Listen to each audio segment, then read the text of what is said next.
There we go. There we go. Welcome back, everybody. OTC here, recording on a Wednesday morning, not the norm. Bill had a bum tum on our normal recording time. Would not have been good. No. I got up and was like, oh, I don't know. I'm like, I'll have something to eat. And then my stomach was like, no, that's not a good idea. Yeah, no food, please. I'm all done. So, but feeling better now. Thanks for asking, everyone. Good. Scott even said, I hope you feel better. Usually when I tell him we're delaying the show, he gets mad at me. Yeah. He's like, I have to work and I got this and I got that. And I'm like, hey, dude, what do you want from me? Yeah. I mean, it's not like you're pushing it up, right? No. It's just later. Yeah. Anyway, this week on the show, Patreon picks from Donnie. Yep. Ms. 45, which is Abel Ferreira's cult classic, which I'm kind of shocked that we've never actually covered. Yeah. We covered a lot like it. Yeah, I mean, it's very much of the early 80s revenge thriller without the thrilling part of it. Yeah. So, yeah. Or technically, the revenge, actually, I think. Yeah, that's true. Does the original guy ever get his... I don't think so. Comeuppance? I didn't think I gotta look that up because everybody had long hair and mustaches and shit, and they all look the same. All those white people. So yeah, Donnie chose Ms. 45, and we are also doing The Strange Vice of Miss Ward, of course, with Edwidge Fenwick, Edwidge. You think we'd learn her name by now? I mean, it is what it is. We covered this movie before. This is a rewatch for us, but I went back and looked. It was like 10 years ago. We covered it on the show. I've seen it a bunch of times over the years, but it's been a few years since I watched it. It is spoiler alert. It is one of my favorite giallos. So that will obviously taint my review. I had it here. Let me look it up. I think it was season 8 we covered it. Okay. But I want to be right. Strange Vice. Season 8, yep. So 10 years apart. Actually, this is the third time we've covered it looks like. Oh wow, okay. No, I'm sorry, that's incorrect. Okay. That's incorrect. That seems At least going back to season 9. No, wait. Season 8 is when we watched it. Oh, because this is sorted by last added to. So that was the first year we started keeping the IMDb list of what we cover each year. Season 8, which would have been 2016. Yeah. So, but it is a classic in the genre, and specifically, I'm sure he's interested in what you have to say because you have grown with the giallos. Yeah.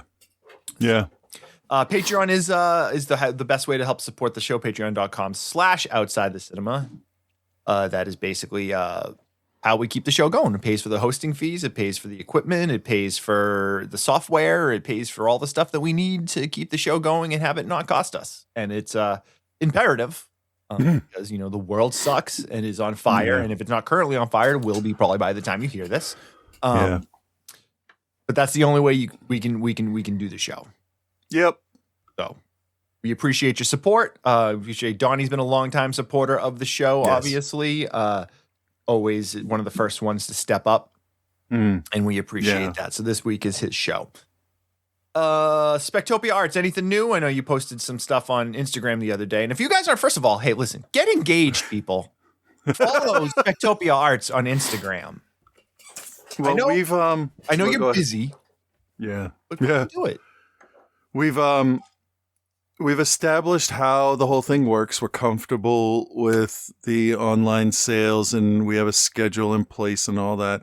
So now we're going to work on the uplifting part of it where it's going to be like phrases and sayings that would help you or other people. You see those things where on the shirt it says something It has an anti-suicide message, basically. Right. Okay. Like, thank you for sticking around. I wanted you to be here. Whatever. I don't have anything off the top of my head, but we're going to experiment with some phrasing on the shirts with some characters, and I don't know. We might even open it up to custom stuff. Oh, cool. Like this saying on this shirt. But I have rules for my guys. So there's because I want to keep this a certain way. There's some, they're not going to be mean or swear or anything because they're supposed to help you out and help you feel better. That's the idea, imaginary friends kind of thing. Because I had drawn something that was supposed to show how it was when I was little, when somebody visiting us would leave, and how the mood would turn from really happy to now we're going to punish you for every fucking thing you did wrong while they were here. Oh. And I had my little dude Ix in the thing, and I saw it yesterday while I was sorting through stuff, and I'm like, nope, that has to be a human child. I got to get my guy out of there because I don't want to put him. That's fucked up. I don't want to put a fictional drawing of something I made up and have control over in the situation from my past. Understandable. So that's that. And then Channel 27 is just kind of sitting there with stuff on it, and we're slowly getting that going. And I want to have it like established with enough stuff in there, and then we'll start pushing the weird TV angle that we're going to go for. Cool. But that's Channel 27. It might have the word midnight after it. I'm not 100% sure, but the Etsy store is just Channel 27. Channel 27 was our Spanish channel. Oh, was it? Yeah. WUNF, I think. No. It's the Telemundo channel now if you watch it on broadcast. Oh, but, okay. It was because it was. I think I've said this before when you mentioned Channel 27. It was where I would watch ECW wrestling at like 1:00 in the morning. Oh, okay. On the Spanish channel. Go figure. Hey, I mean, you don't really need it. You don't need the language, right? And then you learn a little bit of Spanish. No. I mean, it was in English. It was paid advertising. Oh, that's what ECW wrestling used to do back in the days. It wasn't syndicated. Okay. They would just purchase the time. Oh, I had no idea. Yeah. Huh. Learn all kinds of things from Bill. I do. You do. Cool. All right, let's get into this. Let's do Miss 45 first because we've never covered that before. Okay. Here's a trailer.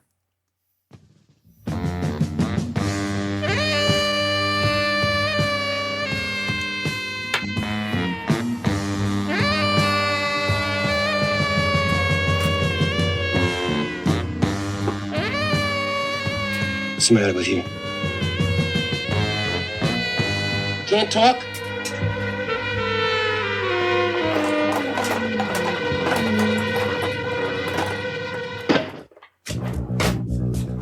What's the matter with Hannah? What's her secret?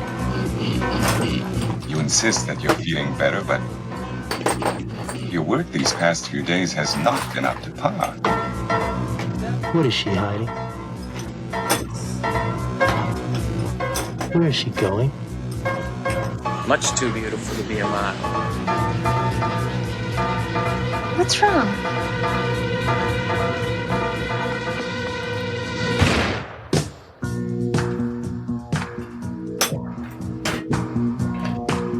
Are you going anywhere in particular?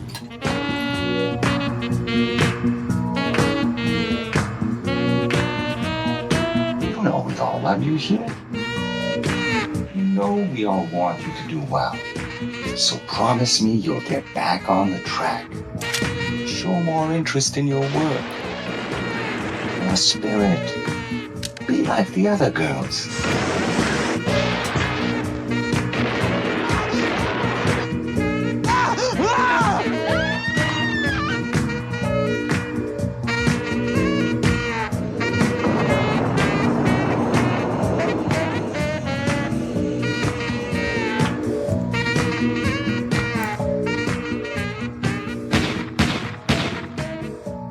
All right, Miss 45. 19. First off, before we do any of that, Hats off to that saxophone player. That motherfucker was going hard. He was the best performance in the whole movie. All the runs. He's doing all the sax runs. Yeah. 1981. Yeah. Directed by Abel Ferrara, written by Nicholas St. John, starring Zoe Lund, Albert Sinsky, Darlene Studo, Helen McGrary, and more names. And then Abel Ferrara makes a brief appearance as the first rapist. So. Oh, okay. Okay, so this is this is a certified cult classic. I think we used maybe 3 different clips from this in Survival of the Film Freaks. I can see that. Yep, I think we used one of her in the nun outfit with the gun. We used the creepy boss talking about how you should come to the party with me. And I think we have one, and we also used the shot of her with the gun on the street. Because it's a certified classic in terms of was that the turnaround where she does the whole gun foo thing? Maybe. Yeah, because that was nice. Yeah, I think that was really nice. I like how she put her hand behind her back for the last couple shots. Yeah, I think so. Very confident. But yeah, this is a certified cult classic. It is kind of the epitome in meeting 1970s revenge thrillers with 1980s grindhouse stuff. It is New York City through and through in the late 70s, early 80s when New York City was essentially the purge. That's a joke I stole from somewhere. I don't know where I got that. It's not a joke. Somebody else said it though. I didn't make that up, but And Abel Ferrara, obviously being a director that's done tons of New York stuff, whether it's King of New York. Bad Lieutenant takes place in New York. He really just lived in that grossness back in the day. And he grew up there. I think he was born in the Bronx, I think, if I'm not mistaken. Driller Killer was there. Obviously, Miss 45 was there. He's worked with some really, high talent guys like Harvey Keitel and Christopher Walken. But this is kind of the one that falls most into that cult world. And the story is very simple. You have Zoe Lund playing Thana, who is a mute seamstress in New York. She's just doing her thing. And on her way home from work one day, she gets assaulted, not once, but twice. Yeah. And it's like going up into the all-time worst days. Like, oh yeah, that's a turn into a Joker kind of day right there. Yep. Yeah. She's on her way home, and a guy grabs her off the street, pulls her into an alley, and rapes her. And then there's a guy. I blame the company that made those see-through masks. Yeah, have those ever been used for anything good? Except for raping in Italian movies and American grindhouse stuff? No, I don't think so. Oh, is it Alice, Sweet Alice? Yeah. One of those masks too? I'm sure there's one or two more spaced throughout other stuff like Torso. Not exactly, but that era. I know what you mean. So guy grabs her, rapes her. It's awful. It's a very it's very effective in the way it's done, and the fact that she can't speak also adds this whole other layer to where you see her crying for help, but nothing's coming out, so there's nobody to help. Yeah, her. This is gonna sound gross, and I don't mean this in any kind of positive way, but her acceptance of the situation reminded me a lot, and it should be the other way around. Because I watched this second, it's going to be that way. But the end of Megan is Missing, I think shares a lot with this scene. The helplessness, the situation is not going to get any better, and what are you going to do? You can't stop this. Yeah, and it's I can't talk about it. It's that bad. Ugh. But that was the look on her face. Her and the girl at the end of the other one. They had the exact same look on their face, and it's fucking chilling to me. I hate it. So meanwhile, while this is happening to her, somebody's breaking into her apartment too and trying to steal anything of worth from her. Yeah, because why not? Yeah, because perfect timing. Because again, New York in the 80s. Yeah, fuck everything. So she comes home in the middle of this, and this guy's like, "All right, well, you don't have any money or whatever, so I'm going to have my way with you also." Yeah. And again, same thing. The look on her face, the way they portray it is all very. But one thing that's really I don't want to say good because there's nothing good about this, but the way that Ferrara does this so that you get all of that horror and angst and fear but it also doesn't go on too long. So like, we always kind of use the irreversible rape scene. Monica Bellucci is kind of like that thing that's like, it's so horrifying, but it's so much more horrifying because it just goes on in real time. Essentially, they show you the whole act in real time. Where this is able to give you all of the feelings and points that you're supposed to get from it, the anger, the hate, the fear, without hanging around so long that it makes you want to. I mean, you want to jump out of your skin. Don't get me wrong, right? But it's not like they don't make you like wither in your skin while it's happening. It happens quickly enough that you get everything you need to get, and then we move on. This time around, though, she's able to get herself free and she's able to take out the guy and then kills him with a iron. She hits him over the head with an iron. Has a moment where she waits and is not sure if she wants to do it, and then she's basically the look on the face is like, "Fuck it, fuck this guy, you're dead." Yeah, and it's smart the way he did that. Having two people assault her instead of one long one. It does cut the time down that it takes to get her to that breaking point. Plus, you get one long scene split between two people, so you kind of get everything in there that he wanted to do.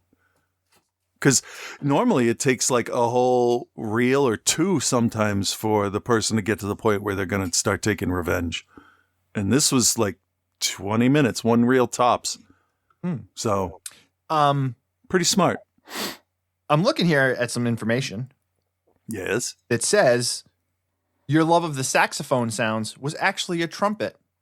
Really? This person said my favorite part of the film was the musician who was able to make saxophone sounds come out of a trumpet. Oh wow. That's shattered my whole worldview right there. Yeah. Huh. So whoever was typing up the email, stupid, it was a trumpet, not a saxophone.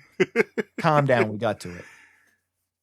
I didn't know that. I just read it. It looks like it looks like in my mind when I think of it, it looks like a saxophone. I don't know what I'm talking anyway. So she then basically breaks at this point. She's been sexually assaulted twice. She's killed this guy. And she's mute on top of it. Yeah. So, yeah. So what to do with the body? You know, just puts it in the bathtub, and somehow this is the most unbelievable part of the whole movie. She's able to cut the body up with like a kitchen knife. Yes. No through saw. leather, through shirt, bone. Right through the bone with a kitchen knife. Well, they did make stuff in the 70s to last, unlike today, so. Still. I know. Still. I don't know how many times you tried to cut up a body, but. Nah. Not enough yet, because I'm still not good at it, so. So basically what Thana's biggest issue is just like she's a woman in New York in the 1980s, and the poor girl can't walk down the street without somebody wanting to fucking jump her bones. And that's kind of like a very telling thing too, because like you can't get away with filmmaking like this now because it's not really what life is like anymore. But I truly believe that in New York in 1980 that this is what guys acted like. Yeah. Because they could. They were allowed to. That, like all of the Italian ones we watched too. Yeah. Like that's slapping people is just generally accepted behavior for some reason. Right. Her and her friends from work are just sitting in the friggin' diner getting lunch or whatever, and this dude sitting across from them making out with this girl, like that, like full deep tonsil making out, gross. Yeah. And then after she leaves, he gets up and comes over to the table and basically solicits all the four women that are sitting there. Yeah, because they were staring at him and then yelling at him. Like nobody was doing anything that was their own business in that place. True. But also they were like staring at him and making fun of him for playing tonsil hockey with this chick. They weren't like, hey, look at how good of a kisser that guy is. Like, you know what I mean? I thought the reaction was a little exaggerated, like more than it should be in real life. But I get it. This is kind of an oversaturated version of it. We got to get it quick so we can get the revenge in there. Sure. No problem. So, this is, I've seen it referred to a number of places as a feminist revenge film. How do you feel about that?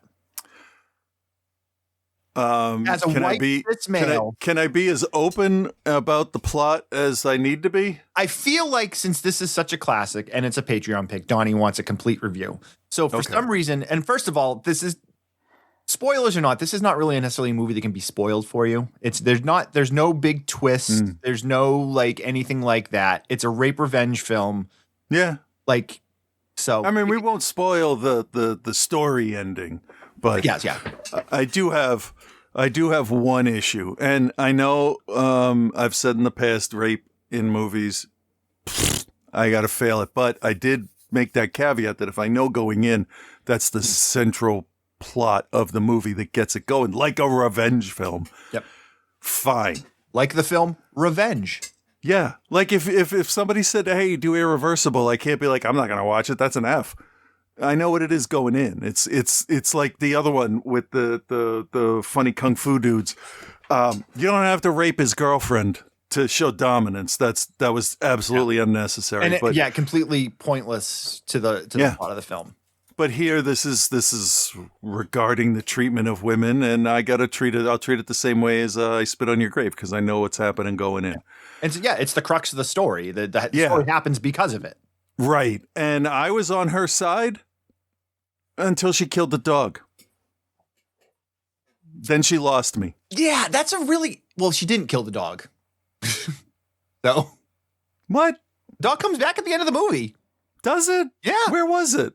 I don't know where it was, but it comes running up the stairs at the end of the movie to the noisy neighbor. Why don't I remember that? I don't know. I need you to believe that she did, but then the dog shows up, so you know that she wasn't, because the dog pissed her off. So the whole case. So but hold on. Then what's the point of her taking it out and tying it and pointing the gun at it and making us all think she's not doing that for anybody but herself? Well, it's to show that she still does have humanity, is what I think it is. They're showing that she's not going to kill this innocent dog that doesn't know any better, because it's not the dog's fault. All of these guys that are leading her on, the women, the men that took her, then, the guy that was going to try to, the photographer that's like, oh, let's go to my place and, we can have some drinks and some stuff. Like, all those guys knew what they were doing and they knew they were wrong and they didn't care. The dog can't help it. Okay. So, yeah. I just blew up your whole spot. I'm sorry. No, I'm just thinking that a lot of times when we do these, not a lot, but more times than not, I remember the parts I like, and then I don't remember other parts. And I know that the dog was going to give her away with the corpse in the house. But here on the Wikipedia page, it says she ties him to a post near the river and draws her gun on him. And that's the end of the paragraph. And I'm like, oh, okay. So Wikipedia there, this is just telling me that she didn't actually do it, because it would have said then kills the dog. Right. Okay. So let me take this from a different angle. Fair enough. Making us think she killed the dog makes me want to not root for her for the rest of the movie. And I think that she's lost her mind and gone over the top and is now just arbitrarily shooting people that she doesn't like, or doesn't like what they do or say or something. There's a huge difference between talking to somebody in a bar and breaking into their house and raping them. Right. But this also shows that, we have men do revenge all the time, and they're like killing all of the sand people and their children and shit. So, you do stray off course. Well, and she strays off course immediately, because that first guy that she killed after the initial one, the guy's trying to give her weed. Like, he's being like, there's this real gray area with that guy where, because he's like hitting on every girl that walks by him outside of the store. And then she's cut the body up and she's dropping the bags in random places. So he sees her walk by and he, tries to hit on her with the basic, hey baby, yo, what's wrong? Well, you can't talk to me, whatever. But he sees her put the bag down and he's like, oh, hey, you left your bag, and he's chasing her. So you don't know if he's actually trying to like take advantage of her or like, but her response is not to even like find out. Her response is to just shoot him. There's somebody running after me. Yeah. Right. Yeah. Also, I think her name is kind of a dead giveaway if you know Greek, or Arabic for that matter, because in Greek it means death. That's why Thanos and Thanatos and all it's death. That's right. Yeah. But also, I want to say it was pride was the other word. Okay, in India, Thana is a police station, so that's not it. It means praise in Arabic and death in Greek. That's an interesting, and the police connection. That's a weird, like, three-way connection there. But Thana, obviously, we knew. You know, once you hear her name, if you know it, she's killing people. Yep. Which is fine. I don't mind that. I mean, it was years and years and years ago before Thanos was around, and the word was really used a lot in general conversation, in any way that people would hear. Anyway, yeah. What was I saying? I don't know. They named her well. I just wish she had a better way to communicate, because like she can write things down, but she barely does that. And she doesn't confide in anybody else or seek help. I guess maybe she feels like a complete outsider from everybody else because they can all talk and she can't contribute. But they want her to be her friend. They take her out. They seem to treat her They invite her nicely. to parties. Like, yeah, she's like, I think it's the situation where the assaults just break her, and we don't know anything else about her. We don't know about her past. Is this the first time something like this has happened? I mean, the way it seems like she walks through life, it's like every day somebody's after her. But I mean, it all really just like plays itself into this whole revenge for a total of society thing. Whereas like she is taking the cis white male at face value, her personal experience, all men are scum. Yeah. She's throwing her last experience on top of the way this is presented, because obviously I don't think all men are scum, just most. Yeah. But like it's definitely like shown in a way where like maybe there's something there, but maybe there isn't. Like the boss like has kind of got the hots for her, but he's definitely creepy. Yeah. But he never really does anything like wrong, does he? Did he like try to like better at the party? I don't think so, but there was something. There's that scene where she goes upstairs with him. He probably did, actually, now that I'm thinking about it. I think she kills him. Oh, what's his name? Albert? Yeah. Yeah, he does. He does try to seduce her at the party. And then she comes downstairs, and that's like the whole. Yeah, after she shoots him. Right, yeah. So, but either way, like she's broken, and she can't decipher what's good and what's bad anymore. And that's like the whole idea of I also saw it referred to as feminist fantasy, which I think is probably better than feminist revenge, because it's kind of one of those ideas where is like you have this fantasy world where you're able to overtake all of the things that are of a danger to you. Yeah. But sort of at the cost of your own life. Right. That's what it ends up being. I mean, she's doing fine with, murder here and a murder there until she like shows up at the party. But at the same time, I also think she shows up at the party knowing this is going to be like she does. I can't imagine that like she goes downstairs with a gun in a room full of people and thinks that this is fine. Yeah. Yeah. Also dressed as a nun, which I mean, great imagery. The imagery. Incredible. But like she's showing you that she believes she's innocent with her costume. Yeah, absolutely. I do want to say too, the main actor Zoe Lund, who was in this, died very young. She died at 37. She worked with Ferrera a couple times, but she struggled with drugs her whole life. She actually died of a I don't know if it was a drug overdose, but it was a heart failure due to drugs. Is what it says. Due to extended cocaine use. There you go. Which replaced her long-term heroin use after her move to Paris in 97. She only lasted 2 years in Paris. Oof. That's too bad. Well, I know she was. I mean, she was worked really on good. Bad Lieutenant with Ferreira also, and then she was in a couple of other things. But like, we've seen a bunch. Ms. 45, special effects, Terror in the Isles. Did we do Exquisite Corpses? I don't think so. Yeah, Miami Vice and Hot House for TV. 7 episodes of Hot House. Ooh. Yeah, she's 1, 2, 3, 4, 5, 6, 7, 8, 9 films, and I think we've done at least 4, maybe 5. I like her. She was very good. She was very believable. She sort of looks like Furiosa, whoever, I forget her name. Charlize Theron, or the no, younger version. Oh, Anya Taylor-Joy. Yeah, that's it. In this Wikipedia page, they have the same eyes. Well, it's really, and one of the things that's really interesting in the look of this film too, especially with the grimy, grungy New York setting, how after the first 2 assaults that happened to her, she uses her sexuality as a weapon.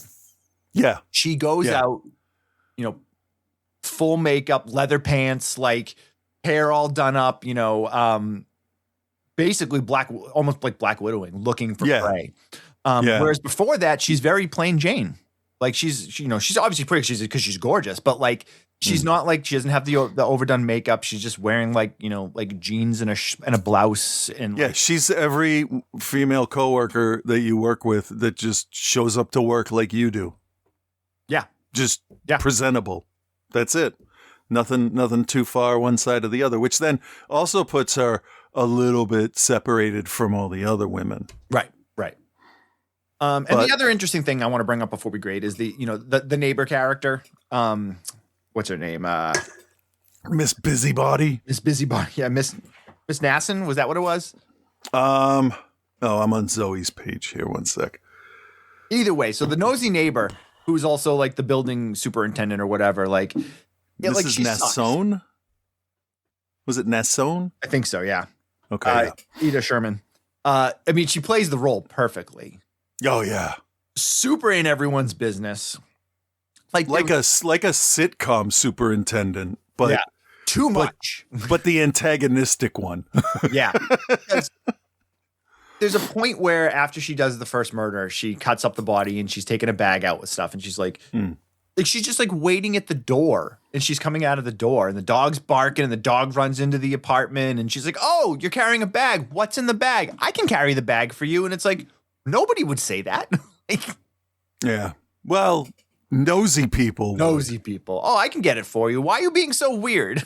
Yeah. I'm just here to help. I'm the Meanwhile, weird one. I want to know what I can use to blackmail you later. Or kick you out or whatever. Yeah. Because she almost treats it like one of those places where like you have to come and go when she says, not when you have to. Yeah. Yeah, you have to check in with me over everything. Yeah, no. No. Anything else before we grade? Nah. All right. All right, Chris, what is your grade? And what do you recommend? And what is your grade for Ms. Nesbitt? No, Ms. 45. I will recommend it. I think it's one of those cult movies that everybody should see because clearly it's the foundation for a lot of other stuff that's come after it. My grade at first was different, but knowing that the innocent dog that had nothing to do with any of this and couldn't really be an asshole to anybody, knowing that dog isn't dead changes my whole thing, because if you're gonna kill animals when you're doing revenge, you're just a murderer. You're just a serial killer. And I felt like it's very important if you're doing your Punisher revenge stuff to stay on target. Yep. And not get distracted, even though it gets really apparently easy to kill in movies. And so with the dog being alive and everything going the way it went, I'm going to give this a B+ because I haven't had enough time to sit with the dog being alive yet. Good thing I brought that up for you. Totally changed the whole freaking. Oh, absolutely. And I had to bring it up because I felt like I missed something. And like, I did. I don't know what I did. Did I sneeze for the 1 second it was on screen scratching at the door or something? The very last scene of the film, the very last thing before the credits hit. Oh, wait, it might have gone to that small window. Maybe. All right. Anyway, that's why we talk about it, and I'm open to changing my mind. So yeah, B+ and I'll recommend. Excellent. It's dark, it's upsetting. Okay. But So yeah, it's important if you like our show. And was this the first time you've seen it? Yes. Okay. So I mean, I've seen it a number of times over the years, but I give it a high recommend. If this is your thing, the grimy, grindhousey, rape, revenge, exploitation stuff, it's an all-timer. It belongs in that echelon of like the best revenge movies, maybe one of, if not the best rape revenge film from the 80s. You know, if I Spit on Your Grave is kind of that standard for like that style of film, this is right there with it. This is actually probably this is a better movie than that. Because it's kind of a lot of subtle nuances in the characters in it, and there's a lot more to it. And Ferrera does a really good job of illustrating things, and it's in a tight like hour and 21-minute runtime too, which is really nice. Because when you're going dark like this, trying to like hang on for like 2 hours, get it? Like, yeah, it's kind of tough to drag somebody along for something that long, and that dark. Yeah, it's an all-timer. It's it's in that list. I don't remember whether I included it when we did the top 50, the OTC 50 or whatever it was. Oh yeah, I don't know. I don't remember if I did, but after revisiting it for this time in a number of years, I probably would get it in that list. And it's also nice to see, because we see so many rape revenge films from like Italy and Europe. The American ones hit differently. They do. They do. They just have a different feel. Like it's a more real, harsh, reality-based feel. Yeah. Even though a lot of this is done in the light, it's on location, and the location was not clean. No. So. And it comes off kind of corny in spots too, but like, it's for what it is. I mean, it's really good. So I'm gonna grade. I mean, you got to lighten it up though, don't you? If that's your whole premise, I feel like you have to. Yeah.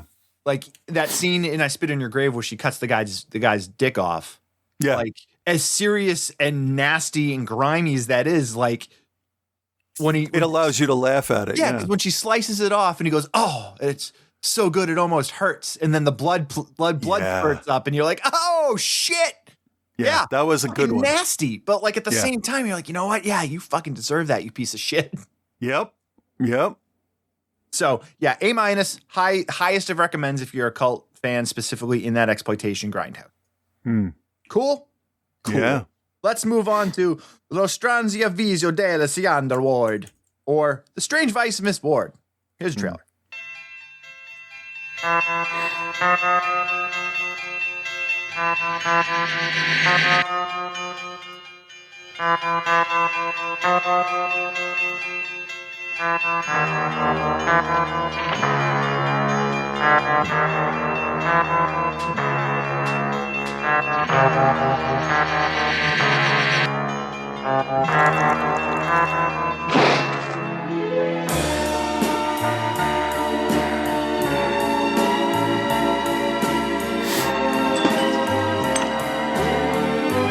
I don't think we're going to get any audio other than the music. Yep. Which is okay because the music's good. Music is excellent in this. One of the best. Yeah.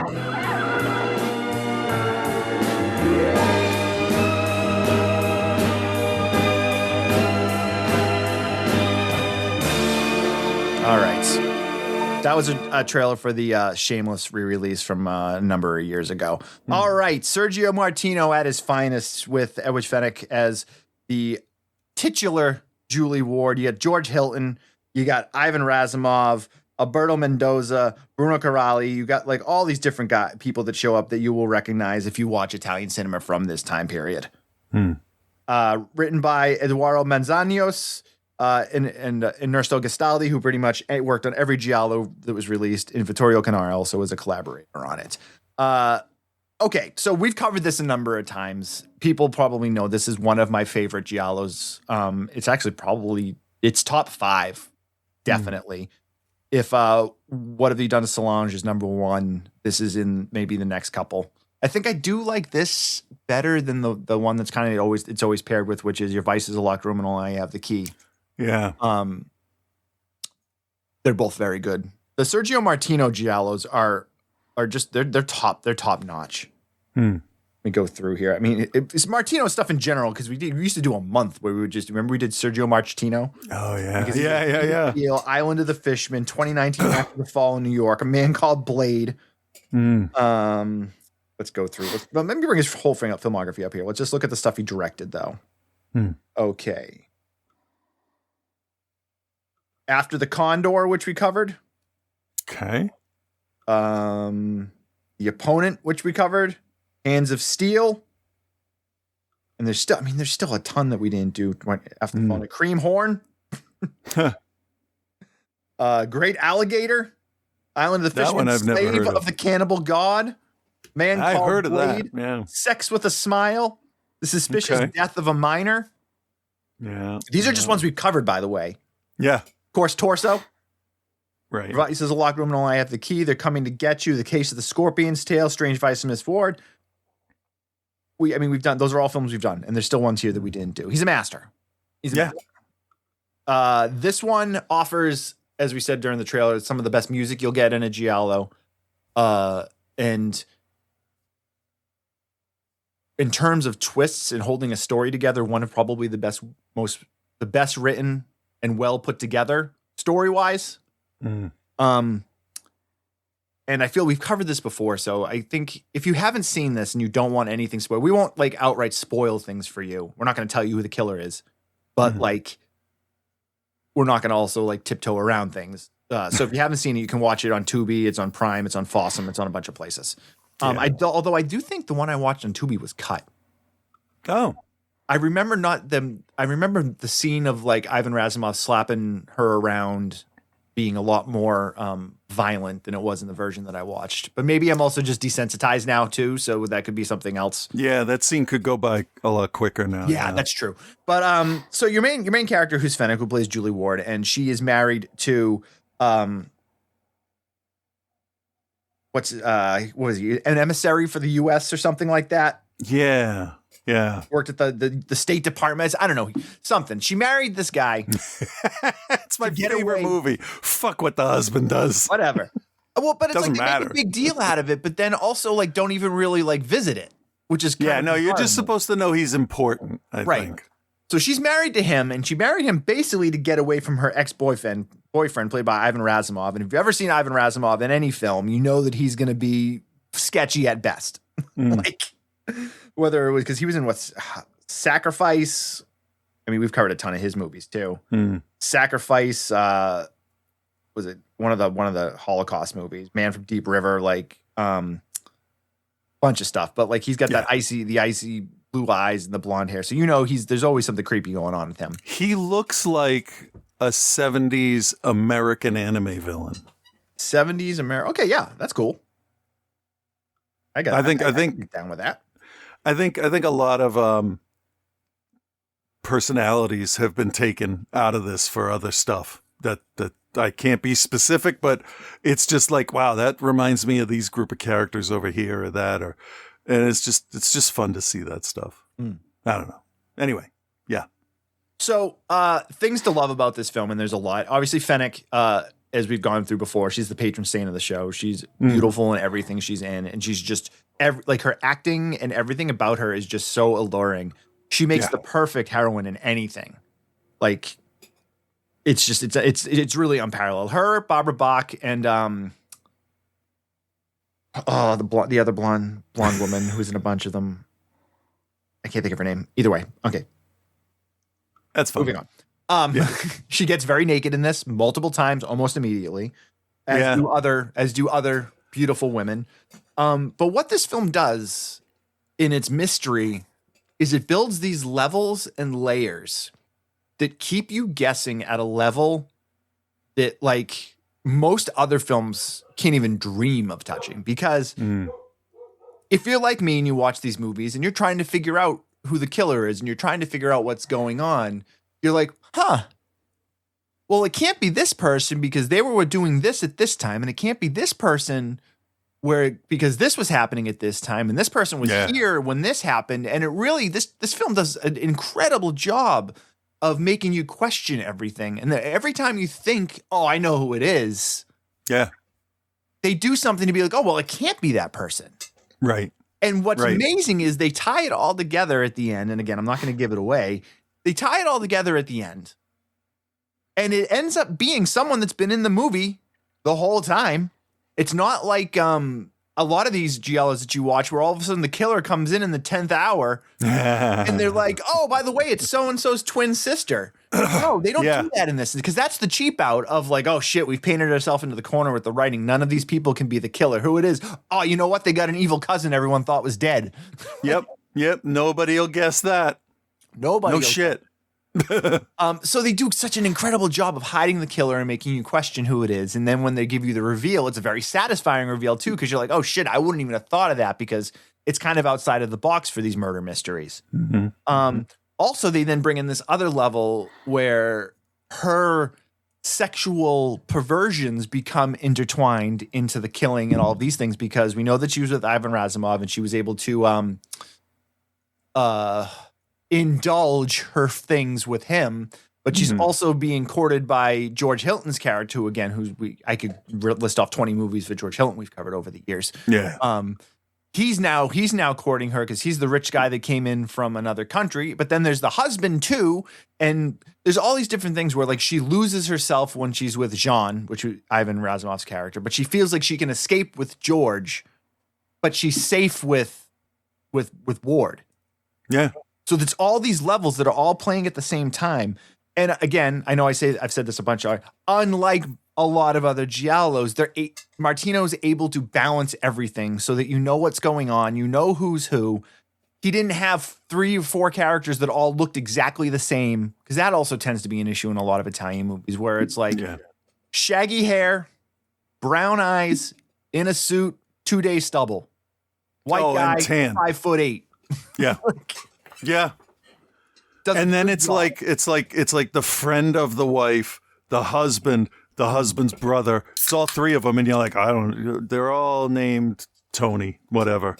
It's fine. Yeah. And he does the kill scenes in this too are also great because he does this very specific feel, changes like the color palettes, makes things kind of fuzzy and like, it kind of it changes the whole thing. But that's only certain killings. Then other killings are different. And you kind of find out why at the end, which is just really a really awesome way to tie it all together.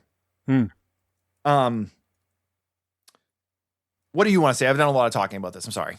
I don't actually have that much for it. It's a good mystery. You got everything.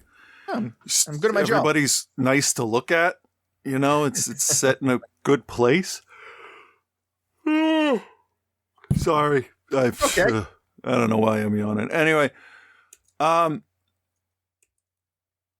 yeah, it's interesting trying to review something like a mystery. Like that's the big thing, right? How much of a mystery is the movie going to be? Is it going to make sense? And we already knew that going in. Yeah. So now it's like, you know, the camera work is not the same that you normally see with like a stock still locked in place kind of thing. It's kind of dynamic. There's some really good like location shooting going on. I feel like the dubbing was actually very well done. It's a very solid dub. Very solid dub.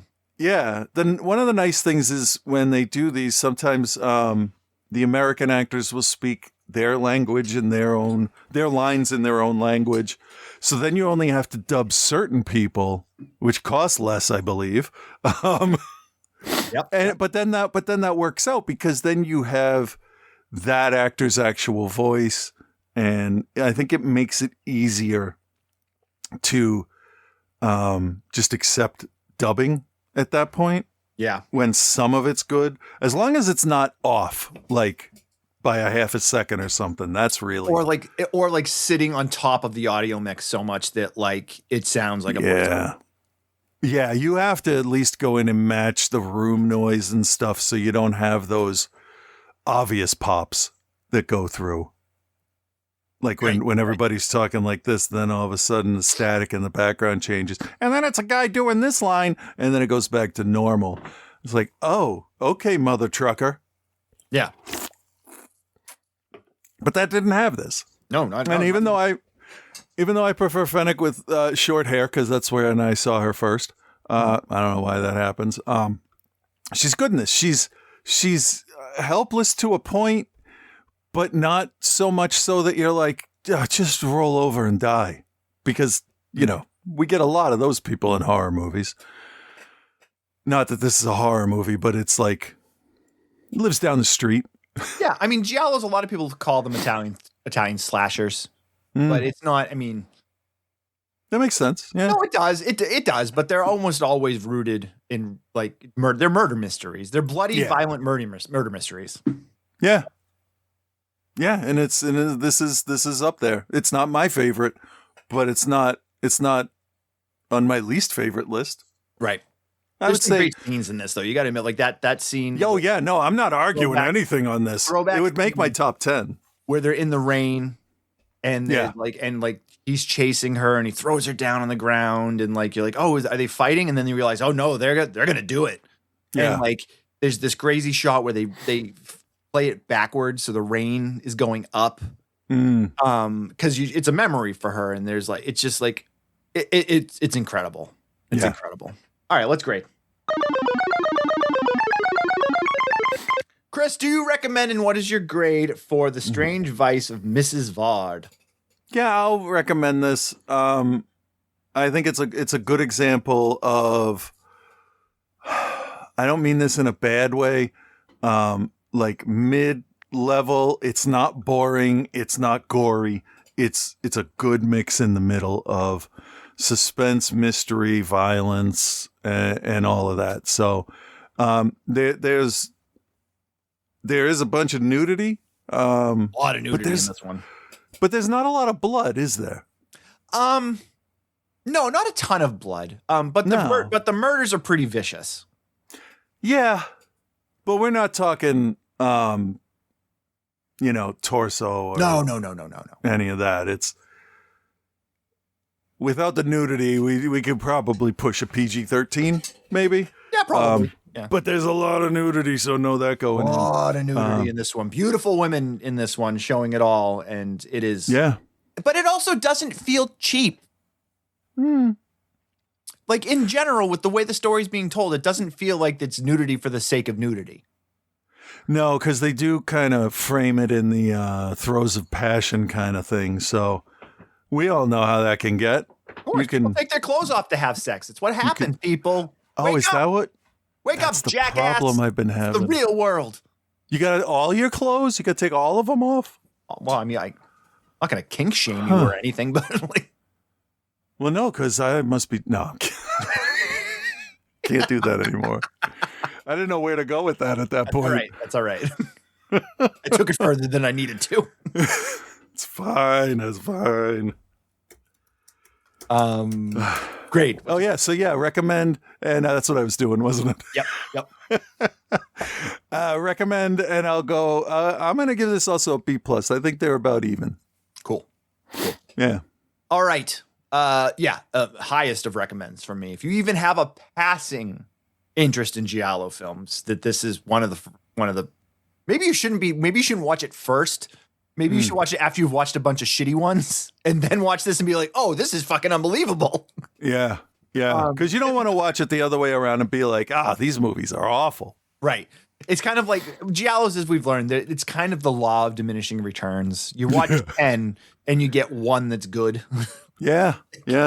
But it makes the ones that are good seem even better. But this is just a really good film. This is top of the class, smart. It's got some of the best music.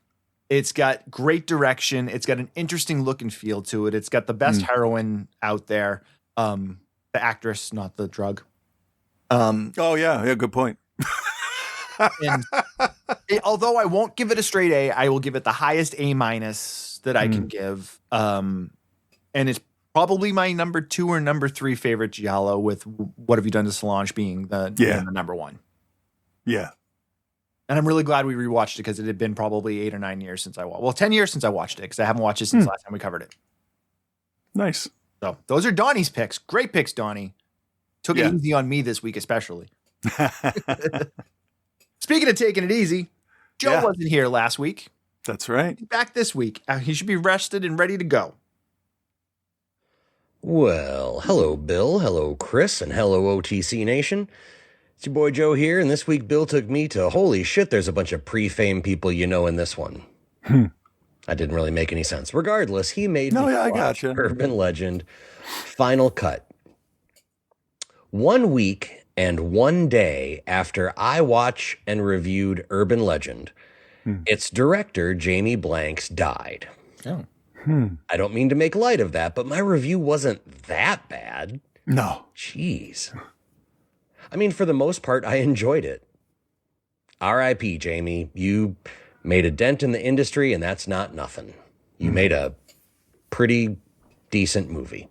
I'm pretty sure Final Cut was a straight-to-video sequel, as so many sequels were in the 2000s. And I get the impulse to bank off a name, cut the budget, rake in the cash. But at the end of the day, the only thing it served to do was lower the bar for quality in a genre that's greatest strength is also its greatest weakness. Which is to say that horror fans will always be there. They will always show up. We are consistent, and we will wade through way more than any other genre fans to find that hidden gem in the rough. That's true. Yeah. We'll sit through Hellraiser Hellworld. We will. Halloween Twice. Resurrection. Multiple times. Return to Sleepaway Camp. Oh. Ugh. I like We'll sit like through that. garbage can water underneath those sequels to great movies like Psychos in Love. Ugh. Winnie the Pooh, Blood and Honey. Nope. Ugh, No. That was Jesus. And one of the worst fucking straight-to-video movies I've ever seen, Things. I saw an 80s like Canadian rocker dude with the hockey hair and like a power drill sporting an impractically big drill bit on the cover, and it was like, dope, let's try this out. And I watched one of the most boring pieces of amateur try-hard garbage I've ever seen. But we wade through the Dagobah of bullshit to find movies like Puppet Masters 1 through 3. The others, they don't exist to me. The 2001 Maniacs remake, Frontiers, Trancers 2, Trick or Treat, the greatest horror anthology I've ever seen. Well, it's up there, like tied for first with like 2 or 3 others.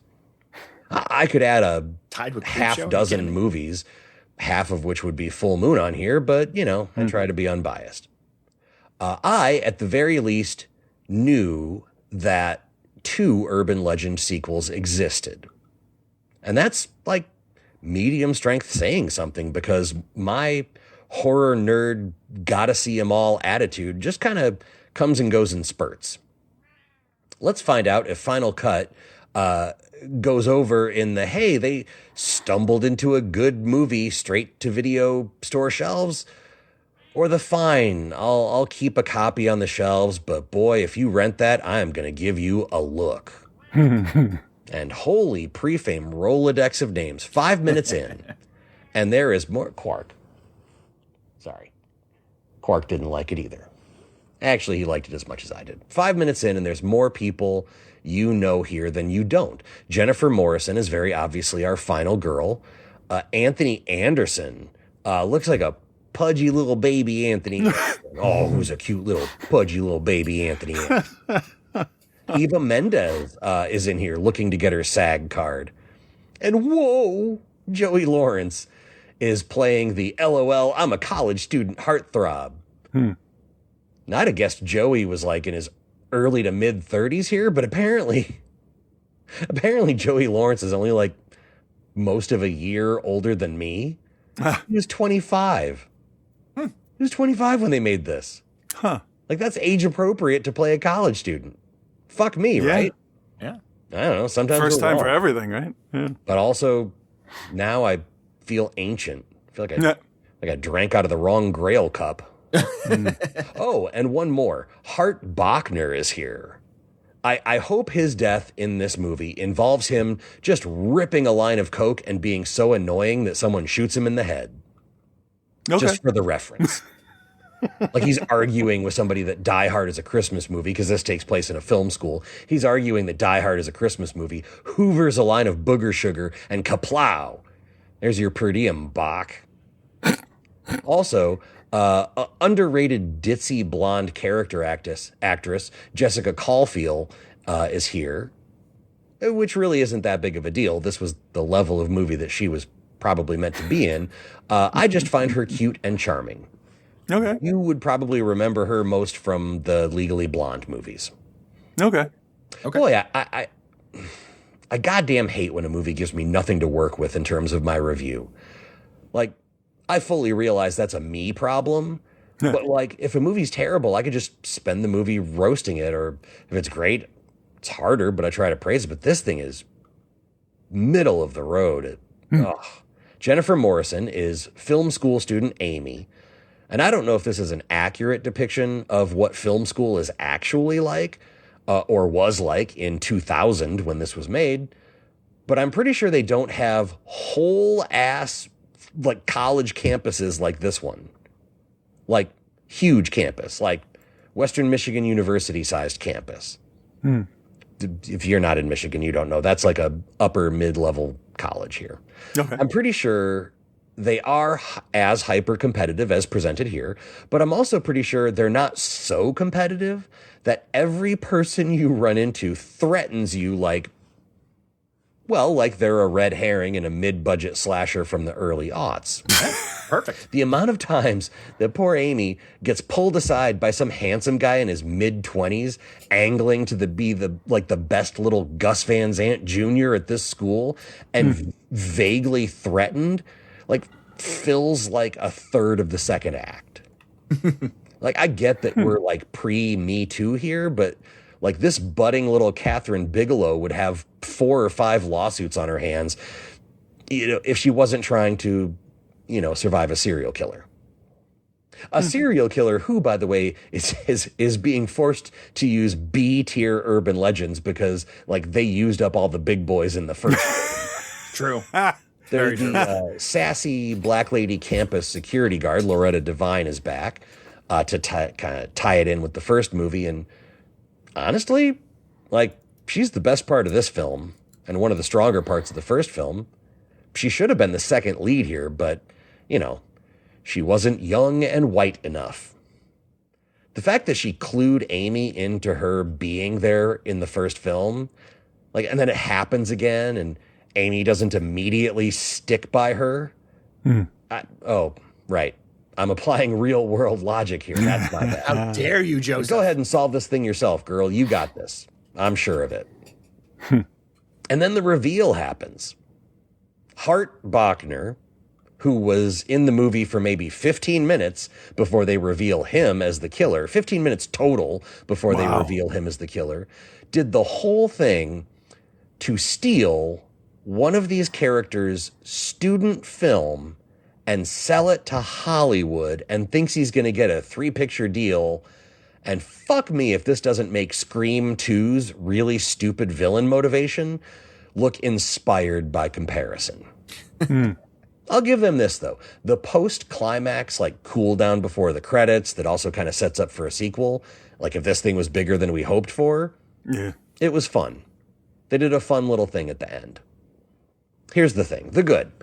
Holy shit, they cast actual actors in this movie. Like more than almost any B-tier movie of the era. Hell, more than any other B-tier horror movie I've reviewed for this show over the last decade plus. It was actually well acted, and that was a breath of fresh air. The bad. I'm going to go back to the B-tier urban legends they had to work with, and oof, it is reflected in the kills and their setups. Like, they do long stretches between kills, and then the kills are really just uninspired and unthrilling.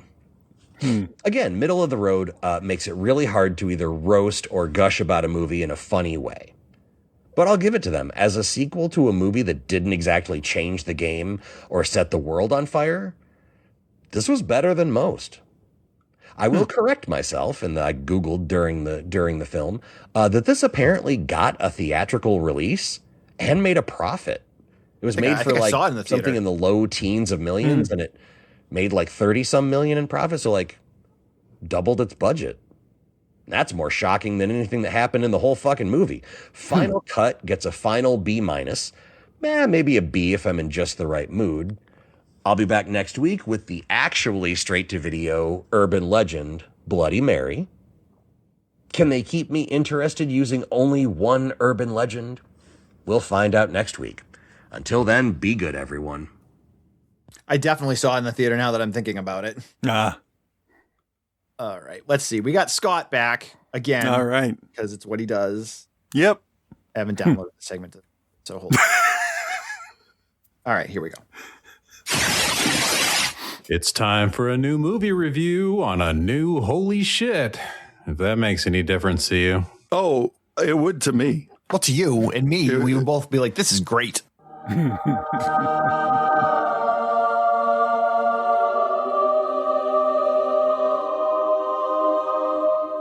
What? Yeah.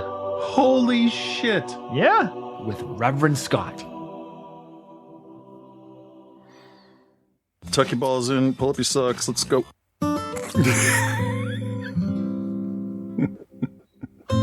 Hey there, Bill and Chris. This is Reverend Scott. Never, ever, ever let that guy in your house. Bill found that out the hard way. All I'm going to say is, it's a good thing you replaced those microphones. Ooh, he can be so creepy. And welcome to Holy Shit, the home of the scariest movie you'll ever hear. What? Yeah. At least that's what the tagline says for the new A24 joint, Undertone.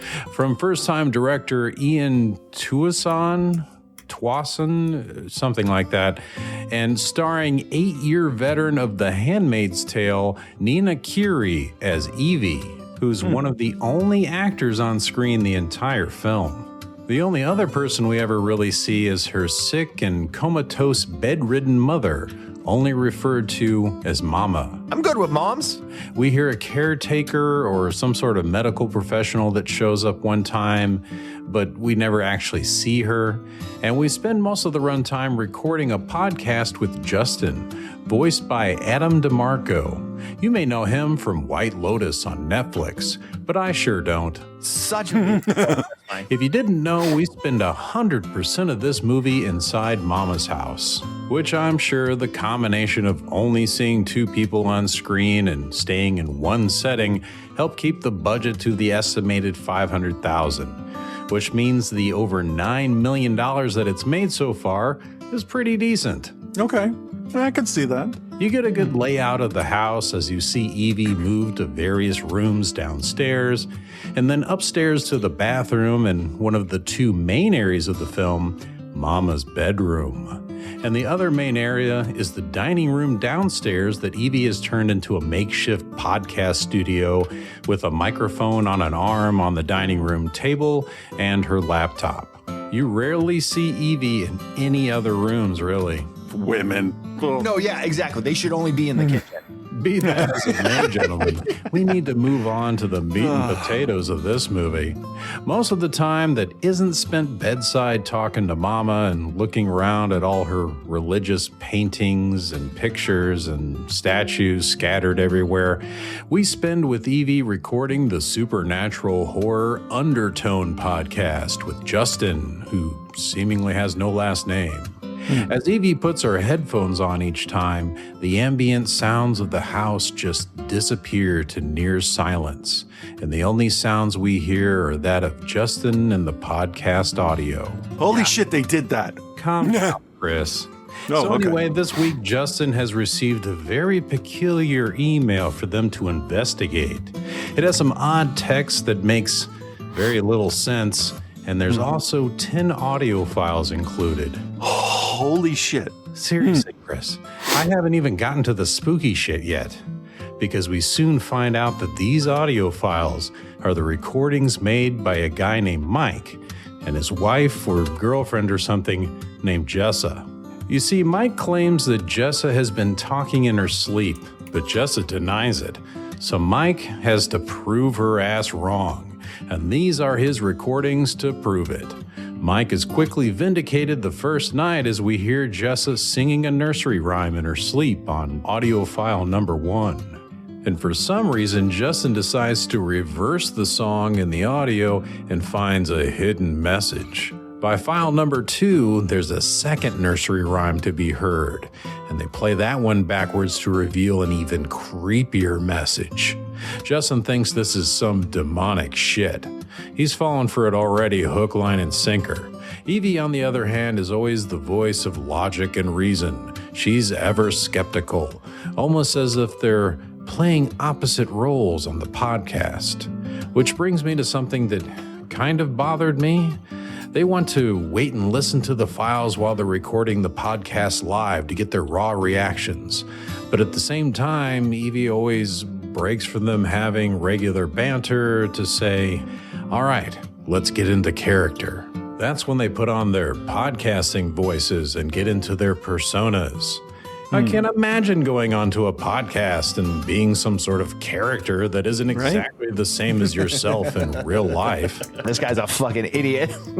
Yep. So Justin is in London or something, and Evie is in, I don't know, America somewhere. So obviously there's a big time difference between the two. So somehow Evie always ends up being the one that has to record at 3 a.m. each time, which leads to Evie getting tired or cutting the recording short after only a few files each time. They take several days between each recording session sometimes, so I don't even know how they ever plan to get finished with a full episode within a week's time frame. Yeah. But each file has more creepy noises, creepier voices, creepier songs, a baby crying, even though Mike and Jessa don't have a baby, although it's heavily implied that Jessa is pregnant at the time these files were recorded. Later, we hear something that sounded like nonsense at first, but when it's reversed, it sounded like someone invoking a demon named Abazul, a demon that was once an infertile woman in life is now forcing miscarriages and influencing mothers to kill their own babies. I know that sounds fucked up, but that's really what it is. This info has struck a nerve with Evie for reasons that I won't get into here, but things in her mom's house are starting to happen while listening to these files too. Lights flickering, sounds that she swears are in the files, but they could be in the house, lights turning on in her mother's room, even though she doesn't ever get up or move, statues that seem to move around on their own. How does that happen? And despite all these occurrences, Evie keeps powering through with these files with Justin. They get like 8 files deep before they decide to finish the final 2 files on a part 2 of the podcast. And on top of that, they put out a call to all their listeners that may know more about Mike and Jess's story to call in live during the part 2 recording.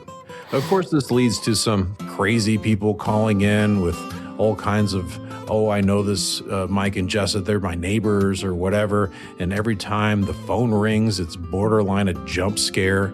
And to the film's credit, there's very little in the way of actual jump scares. It's very much a slow burn, building up to a very intense final act.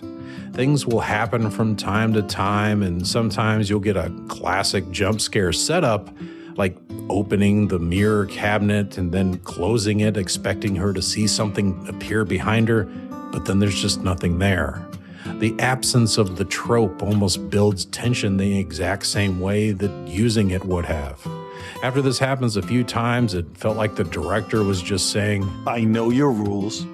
Fuck them. Now, I'm not going to get into all the other details of this film. It's much better to experience things in the same order that Evie does. I will say this, though, don't be too concerned that this takes place all in the same house. This is beautifully shot. The lighting is very well done. There's a mood to every scene. Evie is often off-center on camera, leaving a large, dark space that your eye is constantly drawn to, expecting to see something lurking in the shadows or moving suddenly. The camera angles are always changing, making an otherwise boring setting into something far more interesting. But despite those creative camera choices, Bill would probably still be disappointed somehow. It wouldn't make a difference. I'm going to be honest. It wouldn't make a difference. Yeah, you're a filmmaker. I also wanted to go back to how some people might be a little turned off at the fact that this is mostly just Evie and Justin discussing audio files. Yeah, I could see that. Yeah. I could see that. A large portion of this is two characters talking. But this is where the strongest aspect of the film comes into play, and the reason you should try and see this in a theater, or with a good surround sound system, or at least listen to it with good headphones on. The sound design and undertone is definitely the star of the show, which goes to say that the tagline is kind of actually saying something. There's sounds that legit felt like they were coming from inside the theater, not just from the speakers. Things moving around you. Even when she isn't listening to her headphones, they incorporate unnerving things like the tea kettle screaming in the background in the kitchen for much longer than you actually want to hear it. And the way the ambience and the sounds change depending on whether Evie has her headphones on or not completely changes the mood of everything. Combining that with some voyeuristic camera shots from behind Evie while it's very, very silent with the headphones on makes it even more unsettling. It worked very well to have the spooky audio while doing a character on the podcast, and that starts to bleed into her mother's actual home with lights, sounds, and other events happening to Evie, some of which is truly starting to get into Evie's head.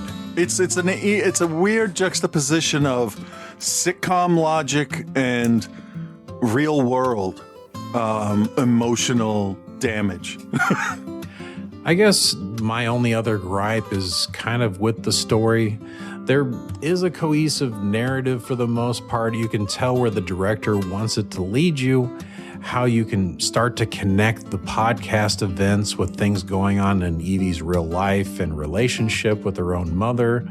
But when the climax of the film happens, things start to get a little muddy for me. Sometimes I appreciate the ambiguity of things, like at the end of movies like Hereditary, for instance. But in this case, things felt far more haphazard to me.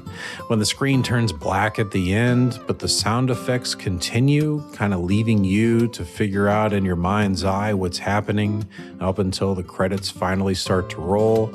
And you try to put together everything you've seen to figure it all out. But I feel like most people will leave the theater thinking, I was wondering what happened. It progresses and escalates kind of like The Last Exorcism or The House of the Devil, but I don't know. It was like you did like you're a high diver, and you did this amazing like quadruple flip thing, and in the air it looks amazing, but then when you hit the pool, you went over a little too far. You know what I mean? I wanted to understand it or at least have my own theory, and I guess I kind of do, but it was just unsatisfying for me. They land, but they don't quite stick the landing. And at the end of the day, satisfying me is really all any movie should be striving to do.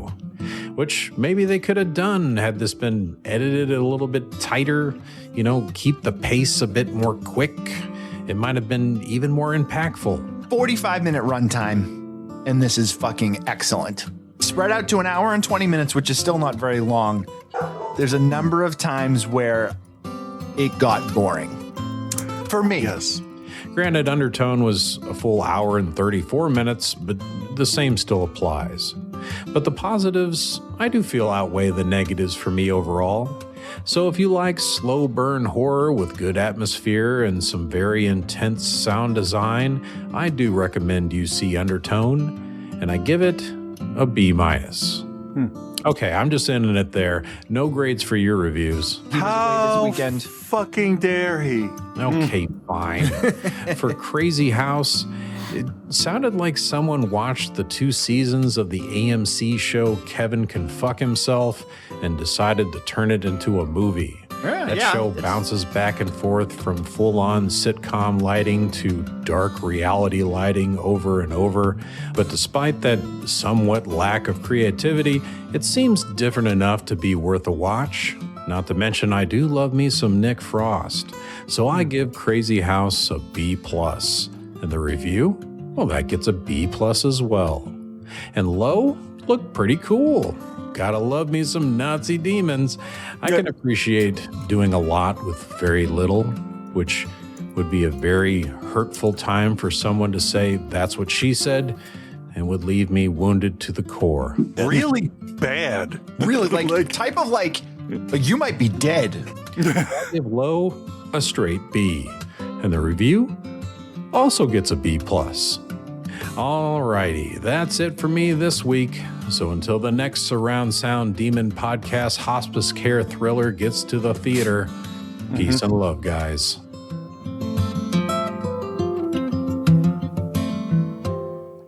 Outside the cinema, cult movie reviews, and so much more. Hey, do you need us to do any work on your house? No, I do not.